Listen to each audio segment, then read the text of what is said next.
Je suis vraiment revenu dans cette brigade cachée en me disant voilà, tu fais la brigade cachée, tu niques le game, tu retournes sur Top Chef, tu niques le game. J'étais vraiment déterminé. Pourquoi avoir voulu participer à Top Chef? Depuis la saison 1, j'ai jamais loupé un seul épisode. Aussi tout simplement parce que ça fait des années que je bosse toujours un petit peu pour quelqu'un. Et c'est très difficile de se rendre compte de son niveau. Donc c'est vrai que je suis arrivé en Top Chef en me disant mon essai, si j'arrive 7/8e, c'est déjà bien. Je peux pas avancer grand chose parce qu'il faut que ça prenne au congélateur. Donc je vais me faire un petit caf, je crois. Allez, go.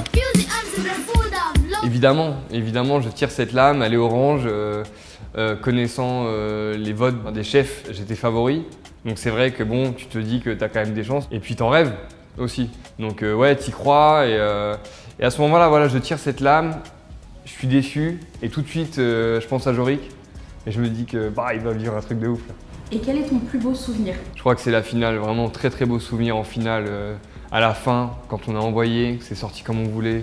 Tout le monde a pris du plaisir, personne n'était stressé. Et d'avoir les anciens candidats avec qui j'ai bossé, qui viennent me voir et qui me disent qu'ils ont pris du plaisir, ça c'était vraiment cool. Un candidat va donc intégrer la compétition en quart de finale. C'est qui, mec? J'étais assez soulagé d'être éliminé. La production m'appelle le lendemain de mon élimination pour me dire qu'il y a une brigade cachée. J'en raccroche, j'ai la flemme. Et j'appelle Marie-Lys qui me dit écoute mec, ça fait 2 mois là que je gère tout à la maison, je suis enceinte. Faut que tu fasses Top Chef, donc tu y retournes et tu déchires tout quoi. Je crois que ma mère elle a toujours suivi mon parcours mais sans vraiment savoir ce que je faisais. Et là je crois que ça l'a rendue fière parce qu'elle s'est rendue compte que en fait tout ça, enfin juste ma mère pour elle je suis cuisinier quoi. Voilà. Quelle est ton épreuve préférée dans l'aventure?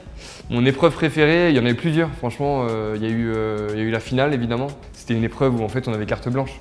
Et donc j'ai pu vraiment m'exprimer, j'ai pu vraiment cuisiner ce que je voulais cuisiner. Vous l'aurez compris, dans Top Chef, nous aimons les surprises. Lors de cette garde des restos, François-Régis Gaudry et vos chefs de brigade, totalement à l'aveugle, vous jugeront. Mais pas que. Est-ce que tu en as discuté avec Jorik du coup après ta défaite?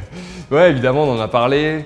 Je lui en ai beaucoup voulu d'avoir mis 1 kg de sel dans ma sauce parce que je pense que c'est à cause de lui que j'ai perdu. Non, je plaisante. Je me disais que peu importe le verdict, c'est déjà magnifique d'être là.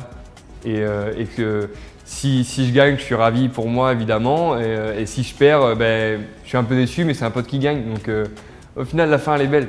J'ai prévu de partir du Danemark en septembre, de venir cuisiner en France. Recevoir tellement d'amour sur Insta, forcément ça me donne envie de le rendre. Et en fait, la meilleure manière de le faire, c'est de cuisiner pour les gens.